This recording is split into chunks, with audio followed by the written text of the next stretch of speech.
Gold, trusted gold buyers. మీరు తాకట్టు పెట్టిన బంగారాన్ని విడిపించి ఈ రోజు ఉన్న మార్కెట్ ధరకు కొనబడను.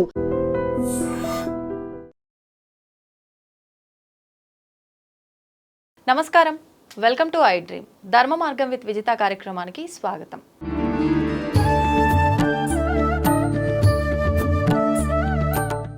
సాధారణంగా మనం ఎంతో మంది వ్యక్తుల్ని చూస్తూ ఉంటాము, మనకు తారసపడుతూ ఉంటారు, వాళ్ళ గురించి తెలుసుకుంటూ ఉంటాము. కానీ ఇప్పుడు నా ముందున్న వ్యక్తి గురించి చెప్పాలి అని అంటే, సాధారణంగా ఆయన వృత్తిరీత్యా ఒక సాఫ్ట్వేర్ ఉద్యోగిగా ఉండి అసలు ఇది అంటే నేను బ్రతుకు తెరువు కోసం ఈ ఉద్యోగం చేస్తున్నాను, కానీ అసలు ఇంకేంటి, అసలు మనం మానవ జన్మ తీసుకున్నాము అంటే దానికి అర్థం ఏంటి, అసలు ఎందుకు మనం ఈ జన్మ తీసుకున్నాము, ఈ జన్మకు సార్థకత ఎక్కడ లభిస్తుంది అన్న ఒక ఉద్దేశంతో ఇదంతా ఆలోచించిన ఆయన అమ్మవారి గురించి తెలుసుకోవాలి అని ఇష్టంతో మొదలుపెట్టి మూల మంత్రాల ఉపదేశం తీసుకొని వృత్తిరీత్యా సాఫ్ట్వేర్ ఉద్యోగిగా ఉన్నారు అనంటే భక్తిగా ముక్తిని పొందడం గురించి చాలా తక్కువ ఆలోచిస్తారు. కానీ ఆయన అమ్మవారి గురించి తెలుసుకొని ఉపదేశం తీసుకొని నేను ముక్తిని పొందాలి అని ఇటు వృత్తిని బ్యాలెన్స్ చేస్తూ ఇటు ఆధ్యాత్మిక జీవనాన్ని బ్యాలెన్స్ చేస్తున్న వ్యక్తి ఇప్పుడు నా ముందరున్నారు.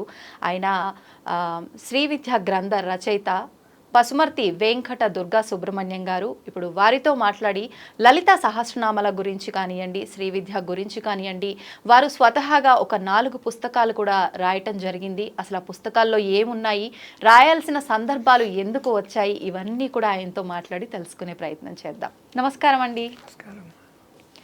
ఎలా ఉన్నారు? బాగున్నానమ్మా. మొదటి ఇంటర్వ్యూ అంట నేను మీతో చేయడం నిజంగా నాకు చాలా సంతోషంగా ఉంది. అంటే ఈ మధ్య కాలంలో మీ అంత వయసు అంటే దాదాపు మీకు 75 ఇయర్స్ 77 ఇయర్స్ అని చెప్పి నిజంగా అంటే చాలా ఆశ్చర్యంగా ఉంది. అంత ఏజ్ ఉన్న వాళ్ళని ఈ మధ్యకాలంలో చూడడం చాలా తక్కువగా.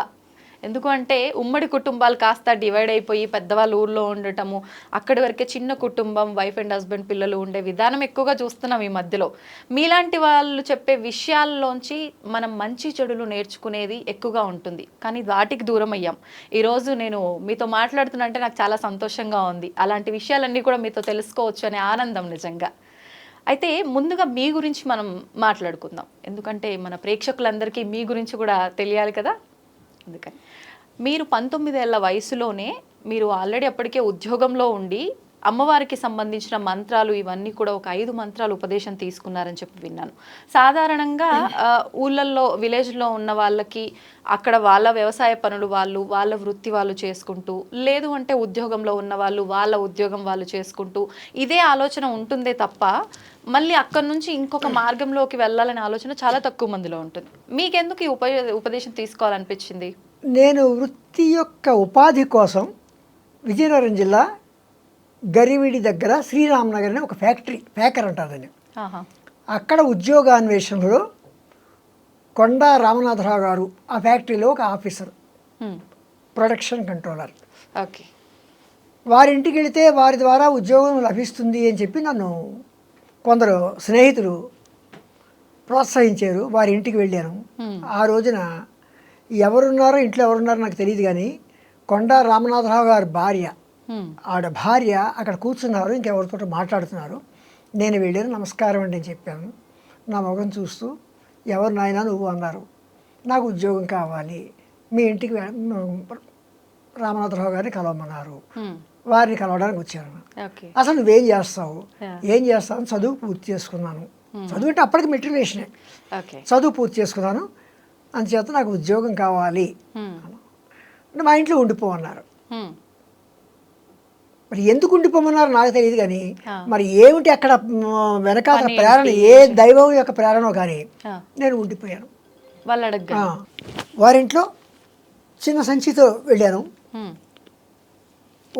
కట్టుకోవడానికి 2 జతల బట్టలు అది ఉండిపోయాను.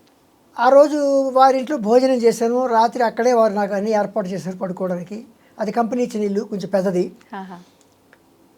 తెల్లవారుజాము లేస్తే 88 ఏళ్ళ వ్యక్తి ఒక ఆయన 2:30కి లేచి ఆసనాలు వేసుకుంటున్నారు. ఆయన ఎవరు అంటే తర్వాత తెలిసింది కొండా రామనాథరావు గారి తండ్రి, ఒక అడ్వకేటు. తర్వాత ఆయన కుర్తాళ మౌనస్వామి వారు 1948లోనే ఆయన దగ్గర శిష్యరికం పొందారు. ఆయన శ్రీ విద్యోపాసన మొత్తం తీసుకున్నారు. ఆయన మొత్తం కంప్లీట్గా సాధన చేస్తుండేవారు. ఆయన 2:30కి లేచేటప్పుడు నేను ఆయన పక్కనే ఉన్నాను, కూర్చున్నాను. ఆయన ఏం చేస్తున్నారు అన్నీ అబ్జర్వ్ చేశాను. ఆ. 2:30 నుంచి ఇంచుమించుగా 4 గంటల వరకు ఆసనాలు తలవేలినటువంటి చేసుకుని 4 గంటలకు స్నానం చేసి వెనకాతల మామూలుగా దేవుడి గది వంటిల్లు ఉన్నాయి, అక్కడ అమ్మవారి దగ్గర కూర్చున్నారు. అమ్మవారి దగ్గర కూర్చొని ఇంకా ఆయన యొక్క అనుష్ఠానం ఇవన్నీ ప్రారంభించారు. అప్పుడు నాకు తెలిసింది నేను ఎక్కడికి వెళ్ళాను. అప్పుడే తెలిసింది. ఎక్కడికి వెళ్ళానంటే సాక్షాత్తు అమ్మవారి పాదాల దగ్గరికి వెళ్ళాను.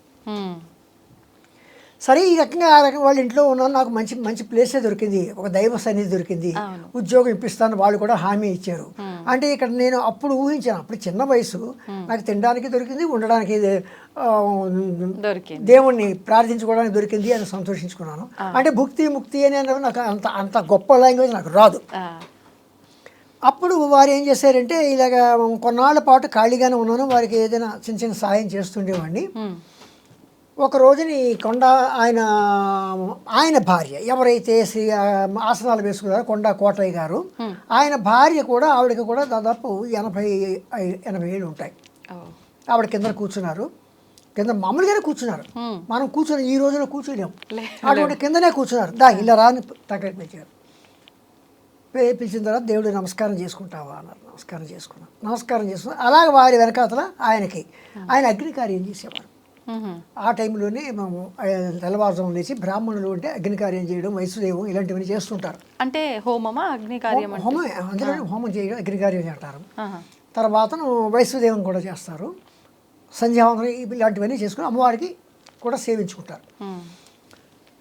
నేను అన్నీ చూసిన తర్వాత ఆవిడ పిలిచిన తర్వాత ఆవిడ వెనకాతలే కూర్చుంటూ ఆవిడ లలితా సహస్రనామ స్తోత్ర పారాయణ చేస్తూ ఉంటే ఏదో వినేవాడిని. అది పారాయణ ఏమిటా అని కూడా నాకు తెలిసేది కాదు అప్పట్లో. ఆయన కూడా అంత 88 ఏళ్ల వ్యక్తి కూడా నా పక్క అలా చూస్తూ నాతో మాట్లాడుతూ పక్కనే కూర్చోబెట్టుకునేవారు. క్రమంగా ఏమైందంటే ఓ రోజున మా ఇంటి దగ్గర నేను మామూలుగా నేల మీద పడుకున్నాను. మాకు దగ్గరలోనే ఒక చోట ఒక చిన్న ఇల్లు, నేల మీద పడుకుంటే తెల్లవారు తడుక్కుని మెరిసింది ఏమిటో కళ్ళ ముందు. నిద్రలోనే ఏదో పెద్ద మెరుపు వచ్చినట్టుగా అనిపించింది. అది అనిపించిందో లేకపోతే నేను అనుకున్నానో నాకు తెలియదు. తెల్లవారు మళ్ళీ మామూలుగా వాళ్ళ ఇంటికి వచ్చినప్పుడు ఏం చెప్పానంటే ఇలాగా అన్నాను, ఏం లేదులే నేను నీకు మంత్రోపదేశం చేస్తాను అని మొట్టమొదటిసారిగా నాకు గణపతి మంత్రాన్ని, మహాగణపతి మంత్రాన్ని నాకు ఉపదేశించారు.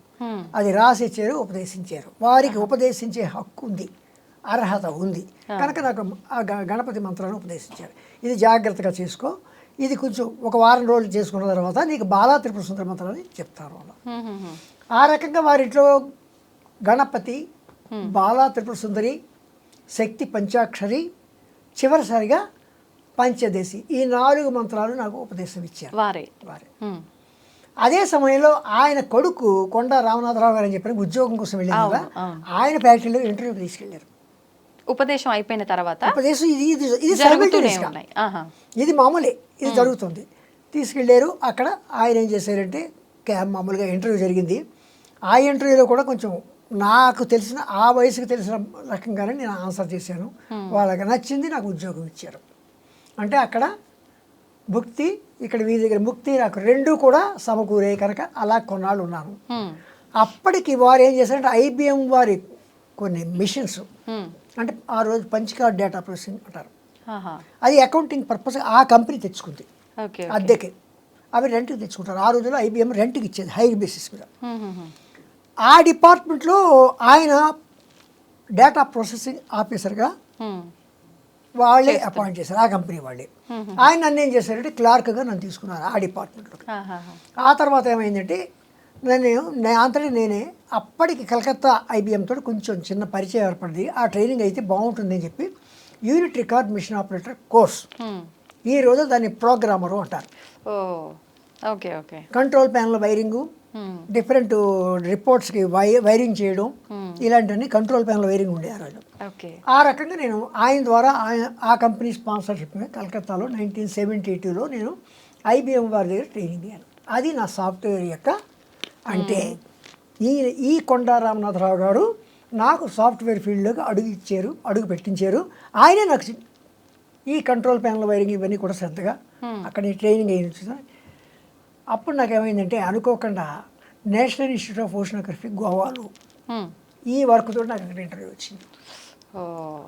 అప్పటికి నేను మెట్రికులేషన్ ఓకే. అయినప్పటికీ నాకు ఉద్యోగం. ఎంతమంది 75 మంది దాదాపు ఇండియా నుంచి అందరూ ఇంటర్వ్యూకి వచ్చారు. కేరళ నుంచి ఒకతను, ఆంధ్రప్రదేశ్ నుంచి నేను, గోవాలో ఒక అబ్బాయిని, మొత్తం 3 అబ్బాయిలు తీసుకున్నారు. మేము 3 అలా కంటిన్యూ దాదాపు 4 సంవత్సరాలు వర్క్ చేశాను అక్కడ. అది సెంట్రల్ గవర్నమెంట్. కానీ సాఫ్ట్వేర్ ఫీల్డ్లో ఇంకా డెవలప్ అవ్వాలని చెప్పి నేను మెడ్రాస్ వచ్చేసాను. ఓకే. సాఫ్ట్వేర్ సర్వీసెస్లో, క్యామియో సాఫ్ట్వేర్ సర్వీసెస్లో అక్కడ డేటా ఎంట్రీ, అప్పటికి డేటా ఎంట్రీ సిస్టమ్ వచ్చేసింది, పీసీలు కూడా వచ్చాయి. అప్పుడు నేను అక్కడ డేటా ఎంట్రీ ఆపరేటర్గా చేరాను. చేరినప్పుడు ఏమైందంటే జైపూర్ షుగర్ కంపెనీ వారి యొక్క హెడ్ ఆఫీస్ అక్కడ ఉంది. వారి ఫ్యాక్టరీ ఎక్కడ ఉందంటే వెస్ట్ గోదావరిలో ఉంది. వాళ్ళకి ఏమైంది, డేటా ఎంట్రీ ఆపరేటర్ కావాల్సి వచ్చారు. పీసీల మీద డేటా ఎంట్రీ ఆపరేటర్ నన్ను తీసుకున్నారు. నేను ఇక్కడికి వస్తే నేను ఒక్కడే కనుక నాకు అప్పటికే దాదాపు ఇంచుమించుగా 15 years ఎక్స్పీరియన్స్ ఉండడం చేత అన్నాను ఆ డిపార్ట్మెంట్కి.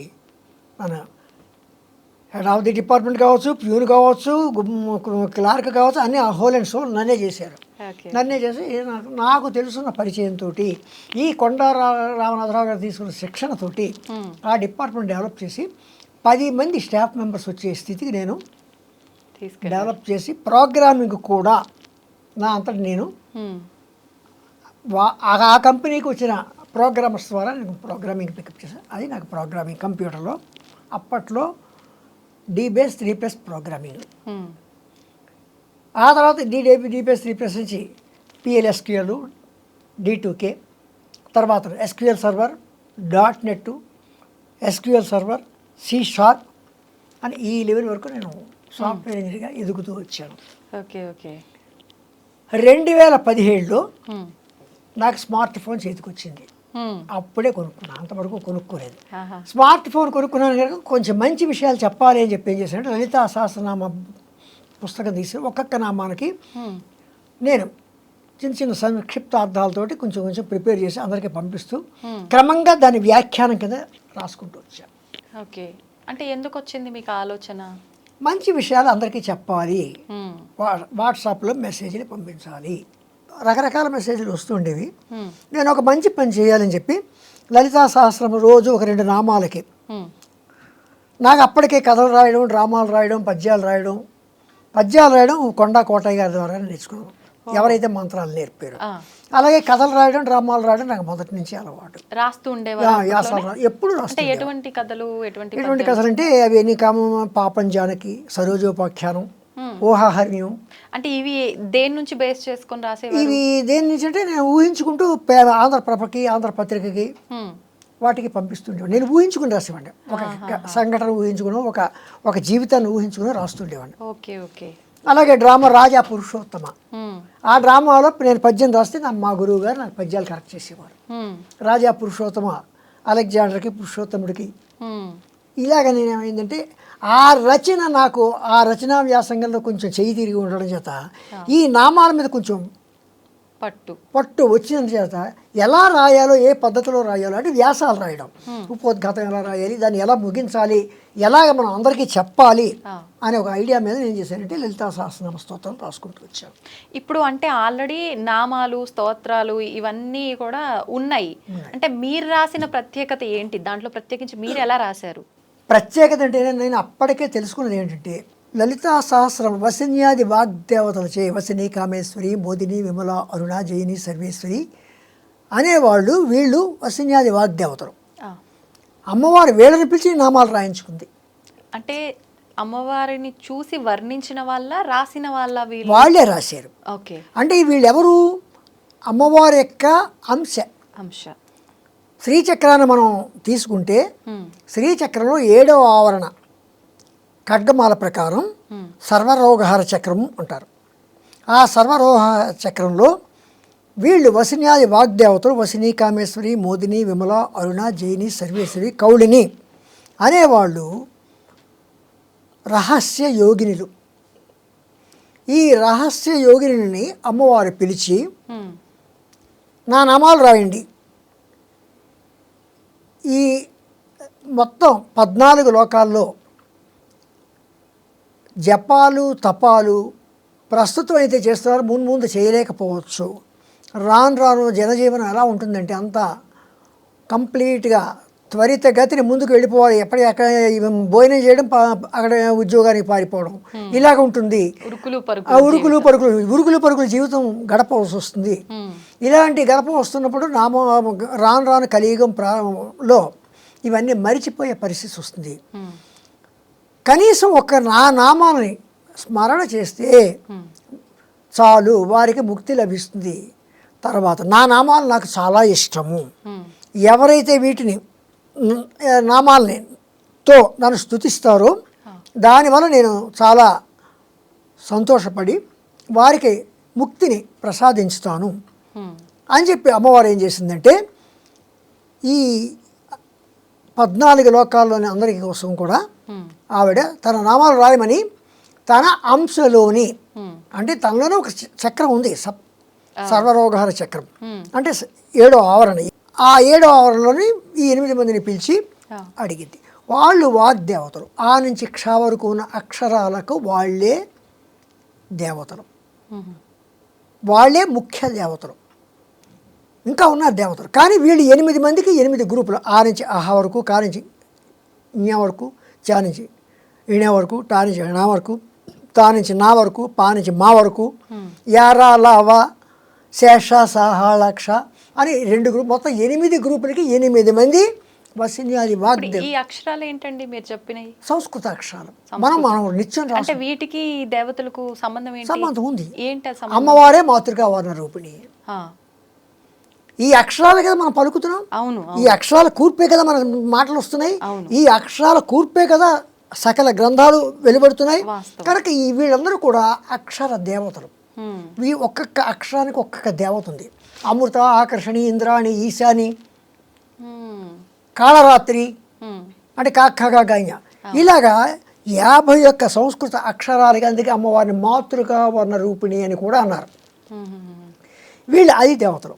ఈ 10 దేవతలకి ఒక్కొక్క సమూహానికి మామూలుగా చెప్పుకోవాలి గ్రూప్. ఆ నుంచి ఆహా వరకు ఒక గ్రూపు, కా నుంచి ఇలాగా ఈ 8 గ్రూపులకి వసిని, కామేశ్వరి, మోదిని, విమల, అరుణ, జైని, సర్వేశ్వరి, కౌళిని అని వీళ్ళు 8 మంది 8 గ్రూపులకి చీఫ్ లీడర్స్, హెడ్, ముఖ్య దేవతలు. ఇంకా చెప్పాలంటే వసిని, కామేశ్వరి, మోదిని అంటే మన కంఠంలోను, పెదవుల్లోను, దంతాల్లోను, అంగుళ్ళలోను, నాలుక మీద మాట బయటకు వచ్చే విధానం, తర్వాత లోపల పలికే విధానం, బయటకు వచ్చే విధానం, ఇలాగ ఈ 8 కూడా వీళ్ళే. అంటే మనం పలికే శబ్దాలన్నీ కూడా వసిన్యాది వాగ్దేవతల యొక్క అనుగ్రహం ఉంటే బాగా మాట్లాడతాం, లేకపోతే అడ్డమైన మాటలతోటి దూషిస్తూ ఉంటాం. ఇప్పుడు మొత్తానికే మాటలు రాని వాళ్ళకి వీళ్ళ అనుగ్రహం లేదని, అనుగ్రహం లేదు. అనుగ్రహం లేకపోబట్టి వాళ్ళకి మాట కూడా మాట్లాడలేకపోతారు. ఆ రకంగా అందుచేతను మాటలు అనుగ్రహం ఉంటేనే మంచి మాటలు వస్తాయి. అనుగ్రహం లేకపోతే రకరకాల మాటలు ఏవేవో వస్తుంటాయి. అలా అన్నమాట. అలాగా అటువంటి వాగ్దేవతలను పిలిచి అమ్మవారు ఏం చేసిందంటే, నా చక్రం గురించి, నా తత్వం గురించి మీకు బాగా తెలుసు కనుక మీరు నా నామాలు రాయండి అన్నారు అమ్మవారు. చెప్పి అమ్మవారు ఏం చేసిందంటే వాళ్ళ చేత నామాలు వ్రాయించింది. అంటే ఇది లోక కళ్యాణం, ఒక రకంగా లోక కళ్యాణార్థము. అంటే ఇప్పుడు మనం యాగాలు, హోమాలు ఇవన్నీ ఎలా చేస్తామో, అమ్మవారే లోక కళ్యాణం కోసము తన నామాలు రాయించుకుంది. ఎందుకు రాయించుకుంది? తనని ఎంత పొగిడితే, ఎందుకంటే ఆది పరాశక్తి, ఆవిడే మూలము. ఎలాగా? ఆది అంతము లేనిది. మొదటి నుంచి కలియుగం, సృష్టికి ముందు, సృష్టితోటి, సృష్టి తరువాత కూడా ఆవిడే ఉంది. కానీ సృష్టి స్థితి లయకారకులు అని చెప్పి త్రిమూర్తుల గురించి వాళ్ళకి ఆ కార్యక్రమాలు ఏర్పాటు చేసింది కూడా ఈవిడే. ఆది పరాశక్తి అంటే శక్తి మూలం. శక్తే మూలం. ఇప్పుడు శక్తి అంటే మనమైతే లలిత అమ్మవారిగా అంటే స్త్రీ దేవతగా మాట్లాడుకుంటున్నాం, కానీ శక్తికి మగ ఆడ అనేది ఉంటుందంటారా? శివశక్తి ఐక్యం అన్నారు కదా. ఎవరు? సాక్షాత్ పరమేశ్వరుడు. అక్కడ ప్రేరణ ఉంది, ప్రేరణ పొందేవాళ్ళు ఉన్నారు, ఇద్దరు ఉన్నారు. శివశక్తి ఐక్యము. శివునికి కూడా అమ్మవారే శివజ్ఞాన ప్రదాయిని. అలాగే శివ స్వాధీన వల్లభ, ఆయన దగ్గర ఆయన స్వాధీనం చేసుకునేది కూడా ఆవిడే. అంటే ఇప్పుడు సాధారణంగా వాడుక భాషలో పెద్దవాళ్ళు చెప్తూ ఉంటారు శివుడాజ్ఞ లేనిదే చీమైనా కుట్టదు అంటే ఈయనకు ఆజ్ఞిచ్చే ఆవిడ అమ్మవారా? ఓకే, ఈయన మనకు ఆజ్ఞనిస్తే ఆయనకు ఆజ్ఞనిచ్చేది వీరిద్దరూ ఒకరినొకరు వీరు అంటే ఆవిడ ప్రత్యేకించి ఏమి లేరు. అందుకే అర్ధనారీశ్వర స్వరూపం. మీరు అలా అడిగారు కనుక ఈ నేను తయారు చేసిన ఫోటో మీకు తెలియజేస్తున్నాను. ఓ, ఇది మీరే తయారు చేశారా? అర్ధనారీశ్వర పరమాత్మ 14 లోకాలు సర్వం శివ శక్తైక్యం. శివశక్తి ఐక్యము. ఓ, అంటే అందుకే అంటారు కదా పార్వతీ పరమేశ్వరులో ఉన్నారు మీరు, మీకు నమస్కారం చేస్తున్నాను అంటారు. అంటే పార్వతీ పరమేశ్వరు అందుకనే కదా పెళ్ళి అయ్యేటప్పుడు ఒక అమ్మాయి ఏం చేస్తుంది, గౌరీ పూజ చేస్తుంది. అమ్మవారు లోక కళ్యాణం కోసం, ఈ రోజుల్లో లోక కళ్యాణం కోసం యాగాలు యజ్ఞాలు హోమాలు ఎలాగైతే చేస్తుంటామో అమ్మవారు ఈ స్ఫూర్తిని ఆనాడే ఇచ్చింది. ఎలా చేసింది? తన కోసం రాబోయే తరాల్లో, రాబోయే కాలాల్లో, రాబోయే యుగాల్లో హోమాలు యజ్ఞాలు యాగాలు అందరూ చేయలేరు, రాను రాను ఉరుకులు పరుకులు జీవితాలు గడపవలసి వస్తుంది. అటువంటిప్పుడు సూక్ష్మంలో మోక్షం కలిగించాలని చెప్పి తన నామాలను అమ్మవారు రాయమని చెప్పింది. ఎందుకు చెప్పింది? తనే మాతృకలలో సప్తకోటి మంత్రాధినేత. ఎన్ని మంత్రాలు, మొత్తం మంత్రాలన్నిటి కూడా తానే సప్తకోటి మంత్రాధినేత. సప్తకోటి అంటే 7 కోట్ల మంత్రాలకి ఆవిడే అధినేత. అన్నున్నాయా మనకు మంత్రాలు? ఆ 7 కోట్ల మంత్రాలని మళ్ళీ వసినీ మంత్రాలు, కామేశ్వరి మంత్రాలు, మోదిని మంత్రాలు, విమల మంత్రాలు, అరుణ మంత్రాలు, జైనీ మంత్రాలు, సర్వేశ్వరి మంత్రాలు అని మళ్ళీ 8 గ్రూపులుగా 8 సమూహాలుగా ఆ మంత్రాలని అమ్మవారే. అంటే వసిని అంటే కొన్ని మంత్రాలు వశం కోసం, పరిస్థితులు వశం చేసుకోవడం కోసం, కామేశ్వరి కోరికలు తీర్చుకోవడం కోసం, మోదిని ఆమోదించడం కోసం, ఇలాగా ఈ సప్తకోటి మంత్రాలని 8 సమూహాలుగా చేసి ఈ వసిని, కామేశ్వరి, మోదిని, విమల, అరుణ, జైని, సర్వేశ్వరి, కౌళిని అనే ఈ 8 వాగ్దేవతల చేత అటువంటి మంత్రాధినేతలైనటువంటి వాళ్ళు వీళ్ళు. అటువంటి సప్తకోటి మంత్రాధినేత అయిన అమ్మవారు ఏం చేసిందంటే తన మీద నామాలు రాయమంది. అంటే ఏ మంత్రం తీసుకున్నా, ఏ నామం తీసుకున్నా ఒక మంత్రం ఉచ్చరించినట్లే. ఒక్కొక్క మంత్రంలోనూ కూడా ఒక్కొక్క నామంలో కూడా నామ మంత్రము అవుతుంది. ఒక నామం చెప్తే ప్రతి నామం ఒక్కొక్క నామ మంత్రం అవుతుంది. ఎందుకని? అక్కడ రాసిన వాళ్ళు ఎవరు? వసిని, కామేశ్వరి వాగ్దేవతలు రాశారు. అందుకని అంత అది అని ఏమంటాం అంటే అంత శక్తివంతమైనవి మంత్రాలు రాయమని చెప్పింది కనుక ఈ వసిన్యాదులు అమ్మవారు చెప్పినట్టుగా రాశారు. ఇప్పుడు అంటే ఆవిడ అంశగా ఈ వసిన్యాది వాగ్దేవతలని ఆమె అంటే క్రియేట్ చేసి ఒక రకంగా సృష్టించి వీళ్ళతో రాపించింది. వీళ్ళతోటే రాపించడానికి వెనకాల కూడా ఏదైనా ఆంతర్యం ఉందా? ఉంది. ఏంటండి? వీళ్ళెవరు? సర్వరోగహర చక్రంలో వీళ్ళెవరంటే రహస్య యోగినులు. వీళ్ళు వాగ్దేవతలు. అంటే రహస్యంగా ఉన్న వాళ్ళన? రహస్యం అంటే రహస్య యోగినులు. రహస్య యోగినులను వీళ్ళు ఎందుకన్నామంటే వీళ్ళ భావాలు, వీళ్ళని మనం అనేక రకమైన భావాలు తీసుకోవచ్చు. మనకి తెలియని భావాలు ఎన్నో అందులోంచి వస్తాయి. అంటే అక్షరాల్లో కూడా, అమ్మవారి నామాల్లో కూడా అనేకమైన భావాలు వస్తాయి. ఒక నామం తీసుకుని శ్రీమాత్రే నమః అన్నాం. ఆ మంత్రం వెనక ఎన్నో భావాలు ఉంటాయి. ఇప్పుడు ఈ శ్రీమాత్రే నమః ఒక్క మంత్రం కనుక చేసుకుంటే లలిత సహస్రనామాలు మొత్తం చేసిన ఫలితం ఉంటుందా? ప్రతిదానికి మనం షార్ట్ కట్లు ఊహించుకుంటూ కూర్చుంటే ఇంకా జీవితమే షార్ట్ కట్ అయిపోతుంది. అది తప్పు. అది తప్పనిసరి పరిస్థితిలో మనం షార్ట్ కట్ ఉపయోగించుకోవాలి తప్ప ప్రతిదానికి షార్ట్ కట్ తీసుకుని అలా అయితే ఇంకా అక్కర్లే. అంటే తప్పనిసరి పరిస్థితుల్లో ఉపయోగించవచ్చు. ఏంటి తప్పనిసరి పరిస్థితి? తప్పనిసరి పరిస్థితి ఏదో ఈ రోజు స్నానం చేయడం కుదరలేదు, లేదా నేను ఎక్కడో ఏదో కార్యక్రమంలో ఉన్నాను, ఎక్కడికో బయటకు వెళ్ళాను, అమ్మా నేను చేసుకోలేకపోతున్నాను, లేకపోతే ఈ రోజు వేరే కార్యక్రమాల చేత, లేకపోతే నాకు ఆరోగ్యం బాగోలేదు, ఇలాంటి కారణంగా అమ్మ శ్రీమాత్రే నమః అనొచ్చు. కానీ అయిన దానికి కాని దానికి శ్రీమాత్రే నమః అనుకుంటూ కూర్చుంటే ఆవిడ కూడా ఒకటి భోజనం పిలిచి ఒక ఆయన భోజనం వెళ్ళాడు, పేదరాశి పెద్దమ్మ ఇంటికి.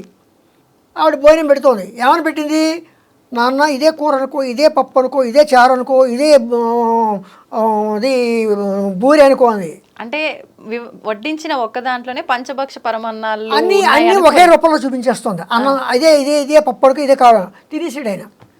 ఆయన వెళ్ళిపోయేటప్పుడు ఏం చేశాడు, ఆవిడ చేతిలో 10 పైసలు పెట్టి ఇదే రూపాయి అనుకో, ఇదే 100 రూపాయలు అనుకో, ఇది 1000 రూపాయలు అనుకో అని చెప్పాడు. అలాగే చేస్తుంది అమ్మవారు కూడా. అంటే ఫలితం మనం ఎలా చేస్తాం, ఫలితం అది అనమాట. యద్భావం తద్భవతి. ఓకే. అందుకని మనము ప్రతిదానికి షార్ట్ కట్ ఉందని మా గురువుగారు షార్ట్ కట్, అవును మీ గురువుగారు షార్ట్ కట్ చెప్పారు, నీకు వీలు కాని పరిస్థితులు చేయమన్నారు తప్ప షార్ట్ కట్ ఎల్లవేళలా ఉపయోగించమని కాదు. కానీ ఇక్కడ అమ్మవారు ఏం చేసింది, సహస్రనామాలు వ్రాయించుకుంది. అవును. ఈ సహస్రనామాలు ఎందుకు ఉపయోగిస్తాయి, ఒక్కొక్క నామం ఒక్కొక్క మంత్రం. అందుకే నేనేం చెప్పాను, ప్రథమ నామ మంత్రము శ్రీమాత్రే నమః, రెండవ నామ మంత్రము శ్రీ మహారాజ్ఞే నమః అని ప్రతిదానికి నామ మంత్రం అని పేరు పెట్టాను నేను నా వ్యాఖ్యానంలో. అంటే ప్రతి నామం ఒక మంత్రమే. ఎందుకని, ఆవిడ 7 మంత్రాధినేత. అందుకనమాట సర్వ మంత్రాత్మిక అని ఒక నామమే ఉంది అమ్మవారికి. అలాగా ఆవిడ ఏం చేసిందంటే వసిన్యాది వాగ్దేవతలను పిలిచి తన నామాలు వ్రాయమంది. వాళ్ళ నామాలు రాశారు. నామాలు రాసిన తర్వాత ఒక రోజున చింతామణి గృహంలో, మణిద్వీపంలో చింతామణి గృహంలో కూర్చుంది. చుట్టూ కోట్లాది రూపాయల బ్రహ్మలు, ఒక బ్రహ్మ ఒక సరస్వతి వస్తే వాళ్ళకి తృప్తి కలగదు కనుక కోట్లాది రూపాయల్లో వచ్చారు. లక్ష్మీనారాయణులు కోట్లాది రూపాయల్లో వచ్చారు. గౌరీ రుద్రులు కోట్లాది రూపాయల్లో వచ్చారు. మహాచతుషష్టి కోటి యోగిని గణ దేవతలకు వచ్చారు. తర్వాత అందరూ మొత్తం వారాహి, రాజశ్యామల అమ్మవారి యొక్క బలగం అంతా అక్కడ ఆ చింతామణి గృహంలో సమావేశమై ఉంటే అంతవరకు ఈ లలితా సహస్రనామాలు అనేవి ఎవరికి తెలియని పరిస్థితిలో అమ్మవారు ఒక చిరునవ్వు చూస్తూ అక్కడే కూర్చున్న వసిన్యాది వాగ్దేవతల్ని నేను చెప్పిన పని ఏం చేశారు అన్నట్టుగా వారికి ఒక సంజ్ఞ ఇచ్చింది. ఏం పని చెప్పారు, నామాలు రాయమంది. వెంటనే వాళ్ళు లేచారు, నిలబడ్డారు. ముక్త కంఠంతో, ఒకే కంఠంతో శ్రీమాత అన్నారు. చెప్పడం మొదలు పెట్టారు. ముందేమన్నారు, శ్రీమాత, శ్రీ మహారాజ్ఞి, శ్రీమత్ సింహాసనేశ్వరి, రాజాదిరాజ రాజమార్తాడ రాజ వైభోగం అని చెప్పి రాజులు వస్తుంటూ అంటుంటారు కదా. అలా ఇక్కడ అమ్మవారు ఏం చేశారంటే శ్రీమాత, శ్రీ మహారాజ్ఞి, శ్రీమత్ సింహాసనేశ్వరి.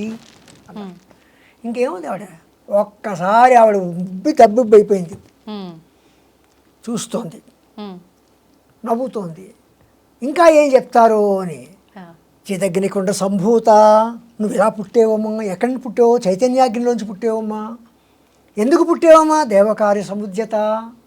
ఎందుకు పుట్టేవో, దేవతల యొక్క వారి యొక్క బాధలను తీర్చడానికి పుట్టేవమ్మా. ఇంకా అక్కడి నుంచి ఆవిడ యొక్క స్థూల రూపాన్ని ముందు వర్ణించడం. అలా ఉంటావమ్మా, ఇలా ఉంటావమ్మా, నీ కళ్ళు ఇలా ఉంటాయి, నీ ముక్కు ఇలా ఉంటుంది.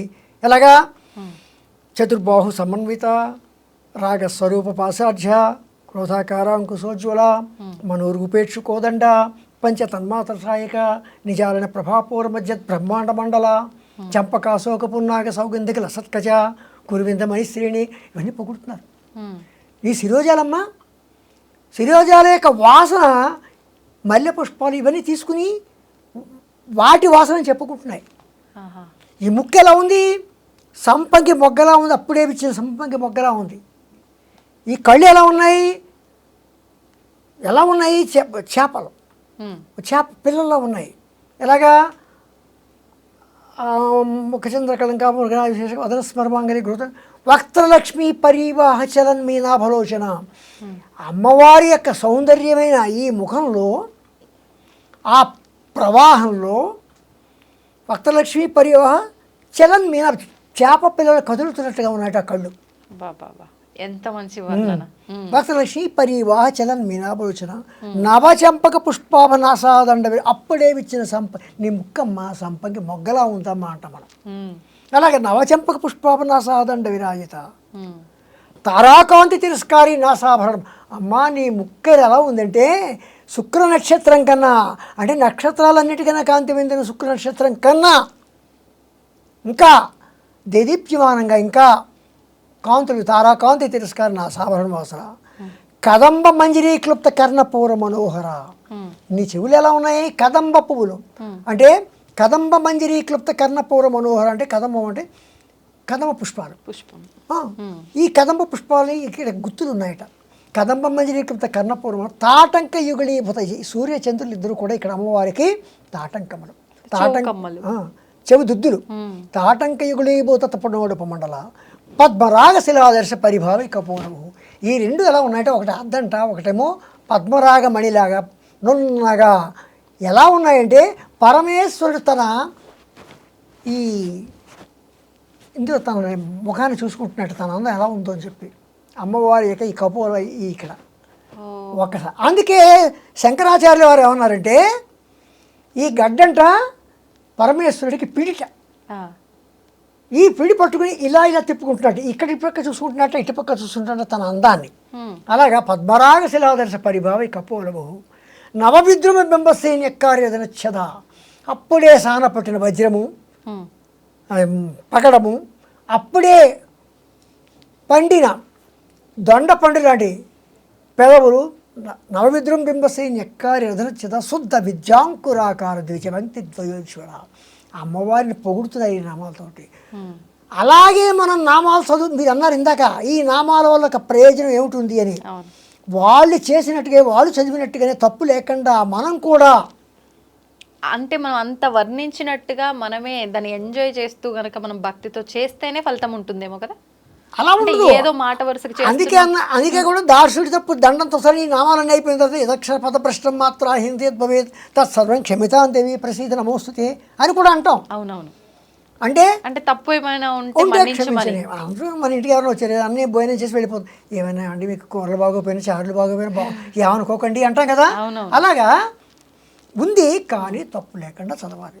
మొన్న మాకు యాగం జరిగింది. యాగం జరిపి లలితా సహస్రనామ స్తోత్ర పారాయణ జరిగింది. లలితా సహస్రనామ స్తోత్ర పారాయణ జరిగితే శ్రీరామ్ గారి వద్ద పండితులలో 2-3 పండితులు లలితా సహస్రనామ స్తోత్రం చేస్తూ చదువుతుంటే స్తోత్రం అంటే ఇలాగే చదవాలి అని అందరికీ అనిపించేది. అంత గంభీరంగా నిజంగా నాకే ఎంతో సంతోషం అనిపించింది. ఆయన చదువుతారు, ఆయన అంత బాగా చదువుతారు. ఆయన అక్కడ కూర్చుని ఆయన చదువుతున్నారు అనుకున్నా కూడా అంత బాగా వెనకాతలు కూర్చుని వాళ్ళు చదువుతున్నారు. అంటే ఆయన కంఠం వాళ్ళ కంఠం కూడా అంత బాగుంటుంది. అలాగా అంత గంభీరంగా చదువుతున్నారు. అంత గంభీరంగా చదువుతున్నారు కనుకనే అక్కడికి లలితామ్మవారు వచ్చింది అని మనం భావన చేసుకోవచ్చు. ఆ కుంకుమ, ఆ పూజ చేసిన కుంకానికి అంత పవిత్రత ఏర్పడిందని కూడా అనుకోవచ్చు. అలాగా ఈ నామాలు ఎలాగున్నాయంటే మొదటి నామాలన్నీ కూడా 54 నామాలు కూడా 6 నుంచి 54 నామాలు వరకు కూడా అమ్మవారి యొక్క స్థూల రూపం, అమ్మవారి యొక్క శరీరం. మనం ఫోటోలో చూస్తున్నాం సాధారణ అమ్మవారి ఫోటోల్లో, అది ఆ ఆకారాన్ని అలా వర్ణించుకుంటూ వచ్చారు. ఆకార వర్ణన, స్థూల రూప వర్ణన. తర్వాత మీరు ఇందాక అన్నారు పంచదశి మంత్రం అన్నారు. మూల మంత్రాత్మిక ఎలాగా శ్రీమద్వాగ్భవకూటైక స్వరూపముఖ పంకజ అంటే అండి అమ్మవారి యొక్క ఈ ముఖం ఎలా ఉందిట, వాగ్భవకూటము. వాగ్భవకూటం అంటే ఏమిటి, పంచదశి మంత్రానికి 3 భాగాలు. వాగ్భవకూటము, కామరాజకూటము, శక్తి కూటము. పంచదశి మంత్రంలో క ఏ ఈల హ్రీం, క ఏ ఈల హ్రీం, ఈ 5 అక్షరాలు వాగ్భవకూటము అంటే సరస్వతి సమూహం. అంటే కూటము అంటే కూటం అంటే గ్రూప్. ఓకే. వాగ్భవకూట శ్రీమద్వాగ్భవకూటైక స్వరూపముఖ పంకజ. అమ్మవారి ముఖం ఎలాంటిదంటే వాగ్భవకూటం అంటే అక్కడి నుంచే మనకి జ్ఞానం. అలాగే అమ్మవారి యొక్క ఈ ముఖం వాగ్భవకూటం శ్రీమద్వాగ్భవకూటైక స్వరూపముఖ పంకజ. కంఠాత కటి పర్యంత మధ్యకూట స్వరూపిణి. కంఠం నుంచి కటి వరకు మధ్యకూటం కామరాజకూటం. ఆకలి దప్పులు, ప్రేమ బాంధవ్యాలు ఇవన్నీ కూడా. అందుకని ఇది కామరాజకూటం, ఇది శక్తికూటం. ఇది శక్తికూటం ఎందుకైంది, ఇంత మొత్తం శరీరాన్ని కూడా మోసేది. అంతేకాదు మనం నేను నడిచానంటే మరి అమ్మవారి యొక్క శక్తికూటం నాకు లభించినట్లే కదా. 1317 కిలోమీటర్లు నడిచానంటే ఈ మామూలు విషయం శక్తికూటం. అలాగా అమ్మవారి యొక్క క ఏ ఈల హ్రీం, హసక హల హ్రీం, సకల హ్రీం, ఇవి 3 కూడా వాగ్భవకూటము, కామరాజకూటము, శక్తికూటము. ఇది మూల మంత్రం. శ్రీ విద్య యొక్క మూల మంత్రం యొక్క మంత్ర స్వరూపిణి అమ్మవారు. అమ్మవారి యొక్క సూక్ష్మ శరీరము శ్రీ విద్యా మంత్రమైన పంచదశి మంత్రము అని ఇక్కడ భావన. ఓకే.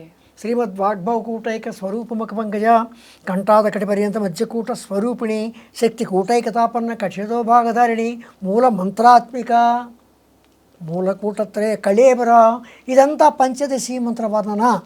అంటే వసిన్యాది వాగ్దేవత ఎంత చక్కగా వస్తున్నారు. ముందు అమ్మవారిని పొగిడారు, అమ్మవారి స్థూల రూపాన్ని వర్ణించారు, అమ్మవారి యొక్క సూక్ష్మ, ఇలాగ ఇవన్నీని ఈ నామాల్ని ఇందాక మనం ఎక్కడికను ఈ నామాలకి మీరు భాష్యం రాయాలి అని ఎందుకు అడిగారు కదా, దానికి ఇంత చెప్పాల్సి వచ్చింది.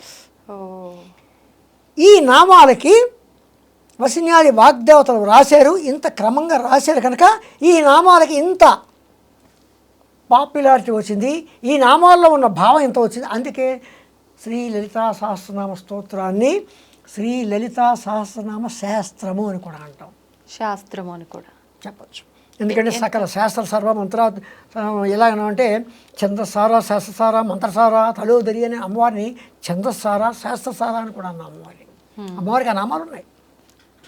అలాగా ఈ నామాలన్నీ కూడా రాయబడ్డాయి కనుక ఇలాంటి నామాలు వసిన్యాది వాగ్దేవతలు రాస్తే అమ్మవారు ఏం చేస్తుందంటే నామాలు మాత్రమే కాదు ఈ నామాలకు ఒక భాష్యం రాయాలి అని ఏం చెప్పారు భాష్యము అంటే భాష్యం వివరణ వ్యాఖ్యానము నెరేషన్ అని కూడా మనం అనుకోవాలి. ఆ భాష్యం రాయాలని చెప్పి అమ్మవారు ఏం చేసిందంటే భాస్కర్ రాయల వారిని ఒక ఆయన పూర్ణ దీక్షాపరుడు, ఆయన శంకరాచార్యుల వారి తర్వాత శంకరాచార్యుల వారితో సమానమే ఆయన కూడా. అంతటి మహాత్ముడికి ఈ కార్యక్రమాన్ని అప్పచెప్పింది భాష్యం రాయటం. కానీ ఇక్కడ ఇంకో విచిత్రం ఉంది, చెప్పమంటే చెప్తాను. చెప్పండి. ఎలాగంటే సాక్షాత్తు శంకరాచార్యుల వారే లలితా సహస్రనామ స్తోత్రానికి భాష్యం రాయాలి అని అనుకున్నారు. అనుకుని తన శిష్యుల్ని ఈ గ్రంథం తీసుకురండి, లలితా సహస్రనామ స్తోత్రం వసిన్యాది వాగ్దేవతలు రాసింది తీసుకురండి అన్నారు. అంటే శిష్యులు వెళ్ళేది దొరకలేదు, ఎక్కడ దొరకలేదు. ఒక అమ్మాయి వచ్చింది, చిన్న అమ్మాయి ఇచ్చింది ఆయనకి, మాట ఆడకుండా తెచ్చేసి వెళ్ళిపోయింది. ఆయనకి ఎవరికి శంకరాచార్యుల వారికి ఇచ్చి వెళ్ళిపోయింది. ఆయన చూసే కాదు, అదేమిటిది విష్ణు సహస్రనామ స్తోత్రం. అవునా? అప్పుడు మళ్ళీ ఈ అమ్మాయి ఇది కాదమ్మా, ఈ లలితా సహస్రనామ స్తోత్రం కాదమ్మా అని అమ్మాయిని పంపించేశారు. మళ్ళీ వెళ్ళి పంపించారు. మళ్ళీ ఆ అమ్మాయి వచ్చింది, మళ్ళీ ఇంకో పుస్తకం ఇచ్చింది, అది విష్ణు సహస్రనామం. మళ్ళీ ఎందుకని మళ్ళీ విష్ణు సహస్రనామం? అదే ఆయన కూడా దివ్య దృష్టితో ఆలోచించారు. అప్పుడు ఆలోచిస్తే ఈ పని నీది కాదు, అంటే తీసుకొచ్చిన అమ్మాయిది కాదా, రాయాల్సిన కాదు రాయాల్సింది ఈయన కాదు, ఆ తెచ్చిన అమ్మాయి ఎవరో బాలా త్రిపుర సుందరి. ఓ, అంటే అమ్మవారే అంటే అక్కడ ఆదేశిస్తుంది, ఈ పని నీది కాదు, ఇవి రాయాలి నువ్వు అని శంకరాచార్యులు ఆదేశించాడు. ఆయన దివ్య దృష్టిలో చూశారు. అమ్మా నన్ను ఈ పని వద్దంటే అలాగా, నేను రాసే తీరుతాను అని సౌందర్యలహరి రాశారు. ఆయన సౌందర్యలహరి లలితా సహస్రనామ స్తోత్రంలో 1000 నామాల యొక్క స్థానాన్ని 100 శ్లోకాల్లో ఆయన పెట్టేశారు. అక్కడ సౌందర్య అంటే ఈ నామాలకి రాయడానికి తర్వాత కాలంలో భాస్కర్ రాయల వారు వస్తారు అని చెప్పి ఆయన భాష్యం రాశారు. మీరు నన్ను అడిగారు మీరు ఎందుకు రాశారు. ఇప్పుడు నేను చెప్తున్నా, అందరూ రాస్తున్నారు, నేను రాస్తున్నాను. అందరూ కథలు రాస్తున్నారు, నేను కథ రాశాను. అందరూ నవలు రాశాను, నేను నవలు రాశాను. అలాగే అందరూ రాస్తున్నట్టుగా నా భావంతో నేను రాసుకున్నాను. కానీ ఇంతమంది రాసిన ఈ వ్యాఖ్యానం అంతా ఎక్కడిది? భాస్కర్ రాయల వారు రాసిన వ్యాఖ్యానం మాత్రమే మాతృక. మీకు అర్థమైందమ్మా? ఆ రకంగా లలితా సహస్రనామ స్తోత్రానికి భాష్యం భాస్కర్ రాయల వారు రాస్తే చాలామంది రాసుకుంటూ వచ్చారు భాష్యాలు. ఆ భాష్యాలు రాస్తుంటే ఒక భాష్యానికి పోయిన భాష్యం అంటే అందులో సెంట్రల్ మీనింగ్ అంటే అందులో బేస్ చేసుకున్నది అంటే అర్థం కూడా ఒకటే బేస్మెంట్ వస్తుంది. కానీ వారు చెప్పింది డిఫరెంట్ వేస్లో చెప్పుకుంటూ వచ్చారు. అంటే ఎందుకు చెప్పుకొచ్చారంటే ఒక్కొక్క శాస్త్రాన్ని వర్ణించుకుంటూ, ఒక్కొక్క శాస్త్రాన్ని అక్కడ ఉటంకిస్తూ, ఒక్కొక్క శాస్త్రాన్ని ఎగ్జాంపుల్ చెప్పుకుంటూ వారి క్రమంలో వారు చెప్పుకుంటూ వచ్చారు. ఇప్పుడు ఒక విషయం అడుగుతా అండి, ఏమనుకోవద్దు. అంటే ఒక ఉన్న గ్రంథాన్నో సంథింగ్ ఏదో ఒక దాన్ని తీసుకొని దాని నుంచి మనం పలు రకాలుగా రాసినప్పుడు మీ భావాన్ని బట్టి మీరు, నా భావాన్ని బట్టి నేను రాస్తున్నప్పుడు దానిలో ఉన్న సారాంశం కరెక్ట్గా యాప్ట్గా ఇక్కడ వస్తుందా? అంటే మారిపోయే అవకాశం లేదా? మారదు. ఆ, వీళ్ళు రాసినా వాళ్ళు రాసినా ఆ బేస్మెంట్ మాత్రం వదలరు. ఓకే, అంటే ఆ మూలం ఎక్కడ మూలం ఎక్కడ వదలరు. ఆహా. మూలం ఎక్కడ అక్కడ అమ్మవారిని చెప్పుకుంటారు, అమ్మవారిని చెప్పుకుంటూ ఇంకో మార్గంలో చెప్పుకోరు అమ్మవారిగానే చెప్పుకుంటూ వారి భావాలతో అమ్మవారి యొక్క తత్వాన్ని మాత్రం వివేదించకుండా రాస్తారు. ఇప్పుడు తత్వం అన్నారు కాబట్టి లలిత సహస్రనామాల్లో ఈ 1000 నామాల్లో నుంచి మనం గనక ఒక తత్వాన్ని అర్థం చేసుకొని పూజ లాగానో మంత్ర రూపంలోనో చెయ్యాలి అంటే ఎటువంటి తత్వాన్ని తీసుకోవచ్చు అంటారు? మొత్తం లలితా సహస్రనామాలకి ఉన్న తత్వం అంతా ఒకటే. ఏంటండి? ఏమిటంటే ఆదిపరాశక్తి. ఆవిడ ఆదిపరాశక్తి అనే రూపాల్లో ఉంది. ఆ అన్ని రూపాల్లో ఆదిపరాశక్తి యొక్క స్వరూపం, సూక్ష్మ స్వరూపంలో చెప్పుకోవాలంటే పంచదశి మూల మంత్రాత్మిక. ఆవిడ యొక్క లీలలు రకరకాలు ఉన్నాయి. భండాసుర వధ తర్వాత ఇంకా చాలా చాలా చాలా ఉన్నాయి. ఆవిడ యొక్క లీలలు అన్ని రకాలుగా లీలలు ఉంటాయి. ఆ రకంగా అవన్నీ అవి ఎవరు చెప్పినా ఇవి చెప్పినా అవే చెప్తారు. కానీ వారి వారి భావాల్లో వారి ప్రజలకి ఏ రకంగా ప్రజల వద్దకు ఏ రకంగా తీసుకెళ్తారో ఆ రకంగా వారి యొక్క భాషలో చెప్తారు. కానీ నేను వారంత పండితుడిని కాను. నేను నా భావంలో నేను ఒక కథ రాసినట్టుగా, ఒక నవల రాసినట్టుగా, ఒక డ్రామా రాసినట్టుగా నా భాషలో అత్యంత సులభతరంగా అత్యంత సరళంగా అర్థమయ్యేలాగా వారు చెప్పిన భావాల్ని నేను ఎక్కడా కూడా విభేదించకుండా వారితో అంగీకరించుతూ రాసే ముందు కూడా నేను చెప్పుకొని వస్తున్నాను. పెద్ద పలానా వారు పలానా చాగంటి కోటేశ్వరరావు గారు చెప్పినట్టుగా విన్నాను, పలానా సామవేద షణ్ముఖ శర్మ గారు చెప్పింది విన్నాను, పలానా భాస్కర్ రాయలు వారి గ్రంథం చదివాను, ఇంకా పెద్ద పెద్ద వారి యొక్క భాష్యాలు చదివి నా మాటలుగా నేను రాస్తున్నాను. ఎంతకాలం పట్టింది మీకు రాయడానికి? నేను ఎంతకాలం అంటే 2017 నుంచి అలా రాసుకుంటూనే దాదాపు 5-6 సంవత్సరాలు రోజుకి 2 నామాల చొప్పున రాసుకుంటూ వచ్చాను. అంటే అందరికీ అర్థమయ్యే రీతిలో నేను వాట్సాప్లో మెసేజ్లుగా పెట్టేవాడిని. ఓ, అది అసలు దీనికి అసలు కారణం అది. ఇప్పుడు ఉదాహరణకి ఆల్రెడీ ఉన్న ఆ మూలంలోంచి ఒక నామం తీసుకుంటే ఆ నామము ఆ విధంగా అర్థం చేసుకుంటే ఎలా ఉంటుంది, మీరు రాసిన దాంట్లోంచి అదే నామం తీసుకుంటే దాని భావం మాకు ఎలా అనేది వేరియేషన్ అదే అర్థం వస్తుంది, సేమ్ వస్తుంది. అమ్మవారి యొక్క తత్వం ఎక్కడ విభేదింపబడదు. అంటే వివరణ ఈజీగా అర్థమవుతుంది, అంత వివరణ ఈజీగా అర్థమవుతుంది. ఏమో నాకన్నా ఈజీగా రాసిన వాళ్ళు ఉంటారు, నాకన్నా బాగా రాసిన వాళ్ళు ఉంటారు, ఉండవచ్చు. నా తృప్తికి నేను రాసుకున్నాను. నా తృప్తికి రాసుకున్నది నచ్చిన వాళ్ళు ఏం చేస్తున్నారంటే, గురు ఇలా ఇవ్వండి మేము చదువుకుంటాము అంటున్నారు. మేము చదువుకుంటాము అంటున్నారు. చివరికి ఏమైందంటే ఒక పుస్తకంగా తయారైంది. ఇందులో ఒక చోట వజ్రేశ్వరి వామదేవి వయోవస్థ వివర్జిత సిద్ధేశ్వరి సిద్ధ విద్య సిద్ధమాత యశస్విని అని 97వ శ్లోకం ఉంది. ఆ 97వ శ్లోకం ఏమిటి? కొండలిని గురించి వివరిస్తున్నారు. ఏమిటిది? షట్చక్రాలు. షట్చక్రాల గురించి అక్కడ వివరిస్తున్నారు. వజ్రేశ్వరి వామదేవి వయోవస్థ వివర్జిత సిద్ధేశ్వరి సిద్ధ విద్య సిద్ధమాత యశస్విని అని వివరిస్తున్నారు. ఆ వివరిస్తున్నది ఏమిటంటే, అమ్మవారు వజ్రేశ్వరి వామదేవి వయోవస్థ వివర్జిత సిద్ధేశ్వరి సిద్ధమాత యశస్విని అని చెప్పి 7 రూపాల్లో, షట్చక్రాల్లో 6 రూపాల్లోనూ, ఇక్కడ యశస్విని రూపంలోనూ అమ్మవారు ముందని వసిన్యాది వాగ్దేవతలు చెప్పి ఈ షట్చక్రాల యొక్క రూపాల్లో షట్చక్రాలు ఎలా ఉంటాయి, వాటి తాలూకు తత్వం ఏమిటి అని చెప్పుకుంటూ ఈ పుస్తకం చెప్పారు. అందులో చెప్పినప్పుడు ఏం చేశారంటే, షట్చక్రాల్లో విశుద్ధి చక్రం ఎక్కడుంది, విశుద్ధి చక్రం తర్వాత అనాహత చక్రం ఉంది, మణిపూర చక్రం ఉంది, స్వాధిష్టాన చక్రం ఉంది, మూలాధారం ఉంది, ఆజ్ఞా చక్రం ఉంది, సహస్రారం ఉంది, ఇంకా చక్రాలు ఉన్నాయి. ఈ ముఖ్యంగా 7. ఈ 6 చక్రాల్లోనూ 50 దళాలు ఉన్నాయి. ఈ 50 దళాల్లో ఈ మాతృక వర్ణాలు 51 అక్షరాలను చూడండి, వాటి యొక్క అధి దేవతలు లాళాలు ఒకే అక్షరం కింద భావిస్తే 50 మంది దేవతలు ఈ దళాల్లో ఉంటారు. ఈ దళాల్లో కూర్చుంటారు. అంటే అధిష్టాన దేవతలు అనుకోవచ్చా?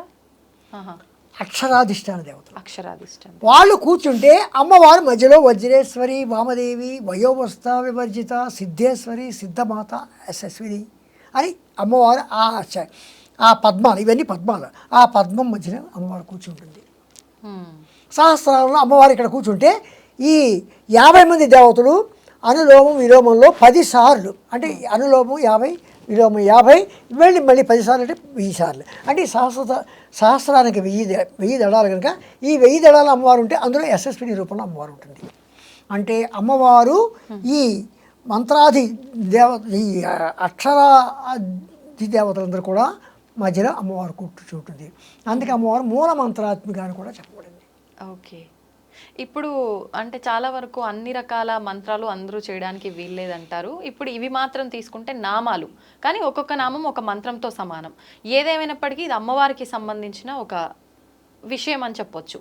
ఇవి చెయ్యాలి అని అంటే ఎవరైనా అర్హులేనా, చేయడానికి నియమాలు ఏమైనా పాటించాలా అనే విషయానికి వస్తే దాని గురించి ఏమైనా ఉందా వివరణ? నియమాలు అంటే ప్రత్యేకించి నియమాలు ఏం లేవు. అమ్మవారు ఏం చేస్తుంది, ఏం చెప్పింది, అందరూ ఆబాల గోపవిదిత అన్నారు అమ్మవారు. అంటే చిన్న పిల్లవాడి దగ్గర నుంచి పెద్ద వయసు మళ్ళిన వాళ్ళ వరకు కూడా ఎవరైనా చేయవచ్చు. ఎవరైనా నమ్మకం ఉన్న ప్రతి ఒక్కరు కూడా నా శఠాయ నా దుష్టాయ నా విశ్వాసాయ కరిహిచిత్. శఠుడు, దుష్టుడు, మూర్ఖుడు ఇలాంటి వాళ్ళకి అంటకుండా, అందుకే రహస్యనామాలు అన్నారు. అది కూడా హయగ్రీవుల వారు అగస్త్యుల వారికి చెప్పారు. ఈ నామాలు ఆవిర్భవించిన విధానం చెప్తున్నప్పుడు నా శఠాయ నా దుష్టాయ నా విశ్వాసాయ కరిహిచిత్ అని చెప్పి, అంటే శఠుడికి, దుష్టుడికి, మూర్ఖుడికి వీళ్ళకి మనం చెప్పద్దు. వాళ్ళు మొండి వాళ్ళు వీటిని వినరు కనుక వాళ్ళకి వినకుండా ఇవి రహస్యనామాలుగా కాపాడుకోవాలి అని చెప్పి హయగ్రీవుల వారు అగస్త్యుల వారికి చెప్పారు. అలాగా ఇవి రహస్యనామాలు, ఆ రకంగా రహస్యనామాలను కూడా చెప్పచ్చు. అంటే ఓన్లీ వాళ్ళ వరకు మాత్రమే ఈ రహస్యనామాలు. అంటే సాధారణంగా రహస్యము అనగానే రహస్యం అంటే గుప్తార్థంగా ఎన్నో అర్థాలు ఉంటాయి. అవును, అలాగా కూడా చెప్పచ్చు. అందుకే లలిత రహస్యనామ స్తోత్రం అని చెప్పి రహస్యనామ స్తోత్రం అందుకని అన్నాం. అవును. అయితే ఇప్పుడు 1000 నామాలు ఉన్నాయి, కానీ వీటిలోంచి ముఖ్యంగా కొన్ని నామాలు తీసుకోవాలి ప్రత్యేకమైనవంటే అలా ఏమైనా మనం తీయొచ్చా, విడతీయొచ్చా? కొందరు రకరకాల వారి యొక్క కోరికల ప్రకారం ఒక చోట ఏముంది, మాకు ఒంట్లో బాగోట్లేదండి, ఏం చేయాలని అడుగుతారు. అప్పుడు ఏమని చెప్తారంటే సర్వవ్యాధి ప్రశమన్యై నమః సర్వమృష్టి నివారిణి అని అనువది ఆ నామం చదువుకో, కొన్నాళ్ళు చదువుకుంటే నీకు. మాకు పిల్లలు లేరండి, శ్రీమాత్రి అని మన నామం కొంచెం శ్రద్ధగా చదువుకో అని చెప్తూ ఉంటారు. అలాగా కొన్ని నామాలు మన యొక్క నమ్మకాలు. ఈ నామం చదివితేనే మన కోరిక తీరుతుంది, ఆ నామం చదివితేనే మన కోరిక తీరుతుందని కాదు. వారికి మరింత దగ్గరగా తీసుకెళ్ళగా ఆ నామాలు చెప్తారు. కానీ మనం ఏ నామాలు, లలితా సహస్రనామాలు ఏ నామాలు చేసినా సరే తప్పకుండా మన కోరికలు సిద్ధిస్తాయి. సాధారణంగా కలియుగంలో ప్రత్యక్ష దైవం శ్రీ లలితా పరమేశ్వరి మాత అని కూడా మనం చెప్పుకోవచ్చు. మనకి ఎందుకంటే వెంటనే పలుకుతుంది. అంటే మనకి ఇన్ని రూపాల్లో దేవతలు ఉన్నా కూడా, అంటే ఎవరి ఇష్టదైవంగా వాళ్ళు ఒక్కొక్క రూపాన్ని ఆరాధిస్తూ ఉంటారు. వీళ్ళందరినీ పట్టుకోవాల్సిన అవసరమే లేదు, ఓన్లీ అమ్మవారిని పట్టుకుంటే అందరి అనుగ్రహం ఉన్నట్టే అని భావించవచ్చా? విఘ్నేశ్వరుని పూజించితే విఘ్నాలు కాపాడుతాడు. సరస్వతీదేవిని పూజిస్తే విద్య వస్తుంది. లక్ష్మీదేవిని పూజిస్తే అష్టైశ్వర్యాలు వస్తాయి. ఈవిని పూజిస్తే ఇవన్నీ వస్తాయి. ఓకే, అన్నీ వస్తాయి, అందరి అనుగ్రహం ఆవిడ ద్వారానే లభిస్తుంది అనుకోవచ్చు, అంతే అంటారా? లేదు, మేము అసలు లలిత అమ్మవారి ఆరాధనే ఇప్పటివరకు చేయలేదు, అసలు నామాల గురించి మాకు తెలీదు, కానీ వివిధ రూపాల్లో వివిధ దేవతల ఆరాధన చేస్తున్నాము, మరి వాళ్ళందరికీ పైన, అంటే మన వాడుక భాషలో చెప్పాలంటే వీళ్ళందరికీ హెడ్గా ఆవిడ ఉన్నప్పుడు వీళ్ళని ఆరాధించిన ఆమె అనుగ్రహం మా పైన ఉంటుందా అనే వాళ్ళకి? ఆవిడ సర్వదేవతా స్వరూపుడి. అక్కడ ఆవిడకి ఆ భేదం లేదు. మనకు ఉంది భేదం. మనలోనే హిందూ మతంలోనే రకరకాల మతాలు ఉన్నాయి, ఉండొచ్చు, కానీ ఆవిడకి ఆ భేదం లేదు. అంచేతను ఆవిడ భాషారూప, ఏ భాషకైనా, ఏ భావానికైనా, ఏ మతానికైనా, అంటే ఏంటి, మన హైందవ మతం గురించి చెప్తాం. ఏ మతమైనా సరే అన్నింటికి కూడా ఆవిడ, అంటే అప్పట్లో వివరించిన విధానాల్లోనే ఏ కులమైన ఏ మతమైన అని వివరించారు. కానీ పురాణాలు శాస్త్రాల ప్రకారంగా తీసుకుంటే కులాలు అనే భాష భావనే ఎక్కడా లేదు అని చెప్పి ఇప్పుడు చెప్తూ ఉంటారు కదా, మరి అప్పుడు అలా ఉద్దేశించి ఎందుకు చెప్పారంటారు? అక్కడ కులాలు అనేవి ఆ రోజుల్లో చెప్పినవి ఏంటంటే వృత్తుల ప్రకారం చెప్పారు వృత్తుల ప్రకారం ఒకటి. రెండోది ఏంటంటే బ్రహ్మస్వరూపులు, బ్రహ్మణ యొక్క పరమాత్మ యొక్క ముఖంలోంచి పుట్టిన వాళ్ళు బ్రాహ్మణులు, భుజాల్లో నుంచి పుట్టిన వాళ్ళు క్షత్రియులు, ఊరువుల్లోంచి పుట్టిన వాళ్ళు వైశ్యులు, పాదాల్లోంచి పుట్టిన వాళ్ళు శూద్రులు అని చెప్పారు. అది కావచ్చు, కానీ వృత్తిరీత్యా మాత్రమే కులము. ఓకే. తర్వాత వృత్తిరీత్యా అని చెప్పి చెప్పుకుంటూ వచ్చారు. తర్వాత ఇవేమైందంటే తరతరాలు మారుతుంటే మన చదువులు, మన వృత్తులు వేరేగా వస్తున్నాయి కనుక అంచేత మనకి ఇప్పుడు ఈ కులాలు అనేవి ఇదే. కులం అంటే ఏం లేదు, ఒక సమూహం. ఆ సమూహంలో వాళ్ళే దాని మూలంగా ఏమైందంటే కులాలు ఏర్పడ్డాయి. ఓకే. ఇప్పుడు ఈ లలితా సహస్రనామాలకి శ్రీ విద్యకి మధ్య సంబంధం ఏమైనా ఉందండి? శ్రీ విద్య లలిత. కానీ లలిత అమ్మవారు ఈ విధానము ఇదంతా కూడా మనం మాట్లాడుకునే దాన్ని బట్టి ఇదంతా సాత్వికంగా మనం ఆచరించే విధానం.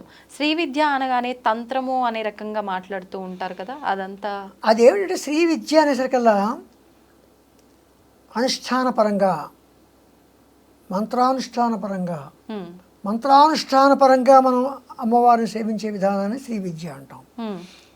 దానికి సులభంగా ఇప్పుడు ఖడ్గమాల ఉంది, ఖడ్గమాల చదువుతున్నాం. ఖడ్గమాలలో 9 ఆవరణల గురించి చెప్పారు. ఇది ఎవరైనా చదవచ్చు. కానీ దీనికి నవావరణార్చన వేరేగా ఉంది. నవావరణార్చన ఎందుకు చేస్తున్నాం? ఆ నవావరణార్చన చేస్తే ఎంతో దానికి 10 నిమిషాల్లో చదువుకునే ఖడ్గమాల కూడా అంతే అని చెప్తున్నారు. అంటే వీటికి దానికి అది వారు చేస్తున్నారు. ఎవరైతే అర్హత ఉందో, ఎవరైతే దాని అనుష్ఠానం తీసుకున్నారో వారు చేస్తున్నారు. అది శ్రీ విద్యాపరంగా.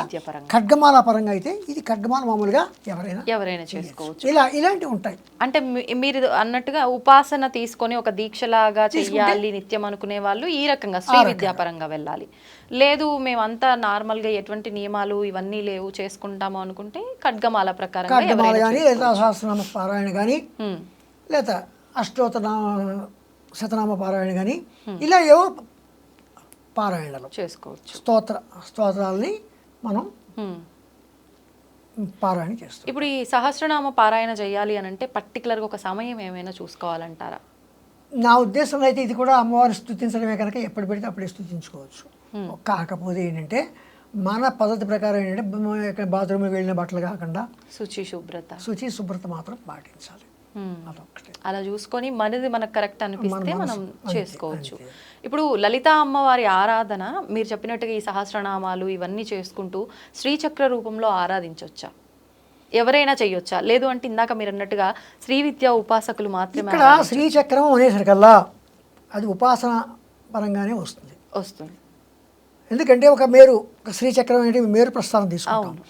ఆ శ్రీచక్రం మేరు పూజ చేసుకోవాలంటే కొంచెం ఉపాసన పరంగా కొంత అర్హత సంపాదించుకోవాలి. అర్హత లేకుండా శ్రీచక్రం మీరు జోలికి వెళ్ళకూడదు. అదే శ్రీచక్రం ప్రింట్ చేసిన శ్రీచక్రం లామినేషన్ చేసింది మనం పూజ చేసుకుంటున్నాం, ఫోటో రూపంలో తప్పు, పర్వాలేదు. ఒక దేవుడికి ఎలాగైతే ఫోటోకి అగరత్తి వెలిగిస్తామో అలాగే ప్రింట్ చేసిన శ్రీచక్రానికి లేదా ఒక రాగి రేఖ మీద వేసిన శ్రీచక్రానికి మామూలుగా పూజ చేసుకోవచ్చు. కానీ మేరు ప్రస్థానం కానీ లేకపోతే బీజాక్షరాలతో వ్రాయబడిన శ్రీచక్రం ఆల్రెడీ అందులో అమ్మవారిని ప్రతిష్ఠించిన శ్రీచక్రాలకి వీటికి కొంత మంత్రోపదేశాలు అనుష్ఠానపరంగా కొంచెం చేయవలసిన క్రమాలు ఉంటాయి కనుక అవి ఎవరు పెడితే వాళ్ళు చేయడం మంచిది కాదు. ఎందుకంటే బీజాక్షరాలు సరిగా పలకలేకపోవడం, బీజాక్షరాలు వెనక ముందులు రావడం ఇలాంటివన్నీ వస్తాయి కనుక అది కేవలం అనుష్ఠాన పనులు మాత్రమే చేయాలి అని వస్తుంది.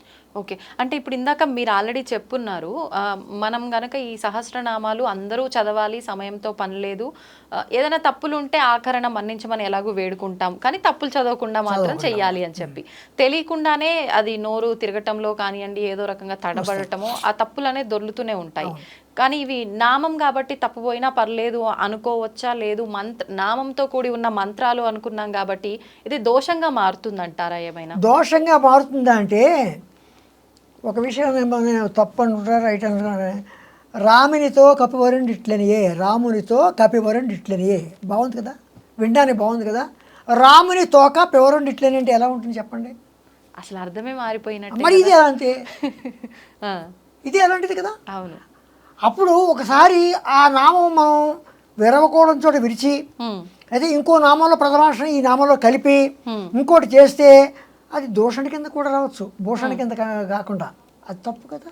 అవును. అమ్మవారి దగ్గర పూజ చేస్తామని కూర్చొని అమ్మవారిని దూషిస్తే ఎలాగా? అంటే మనం తెలిసి చెయ్యట్లేదు కదా, అయినా దోషమైనా. అందుకే కొంచెమైనా మనం తెలుసుకోవాలి, కొంతైనా తెలుసున్న వారి దగ్గర మనం తెలుసుకోవడం మంచిది. ఏం పర్వాలేదు, చేస్తే మంచిదేమంటే చేస్తే చేసేయచ్చు, తప్పేం లేదు, ఆవిడే ఏమనుకోదు. కానీ అది మంచిది కాదు. ఆవిడే క్షమిస్తుంది, ఆవిడ శిక్షించదు. శిక్ష అనేది అమ్మవారు ఎప్పుడు కూడా శమము దమము తితీక్ష తన భక్తులకి ఉండమంటోంది, తనలోనూ ఉంచుకుంది. తితీక్ష అంటే ఏమిటి? అవతల వాడు అపకారం చేసినా మనం అపకారం చేయకూడదు, అమ్మవారి తత్వం అది. ఓకే. అలాగే తన భక్తులకు కూడా అదే గుణం, శమము దమము తితీక్ష, ఈ 3 గుణాలు ఉండాలని అమ్మవారు చెప్తోంది.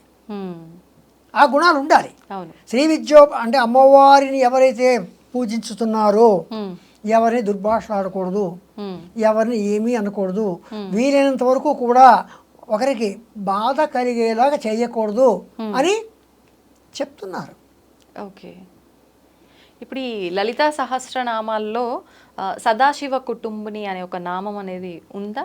అంటే దాన్ని మనం శివతత్వం ఇక్కడ ఇమిడీకృతమైంది అనుకోవచ్చా? దీన్ని ఎలా తీసుకోవచ్చు? శివ కుటుంబం ఎవరు? షణ్ముఖుడు, గణపతి. శివ కుటుంబం అనే ఫోటోలే మన దగ్గర ఉంటాయి. అవును, అంతే. సదాశివ కుటుంబిని, ఆ కుటుంబంలో ఆవిడ గృహిణి, ఆ కుటుంబానికి యజమాని ఎవరు? సదాశివుడు. అందుకు సదాశివ కుటుంబిని. ఆ కుటుంబంలో నువ్వు గృహిణి అమ్మ.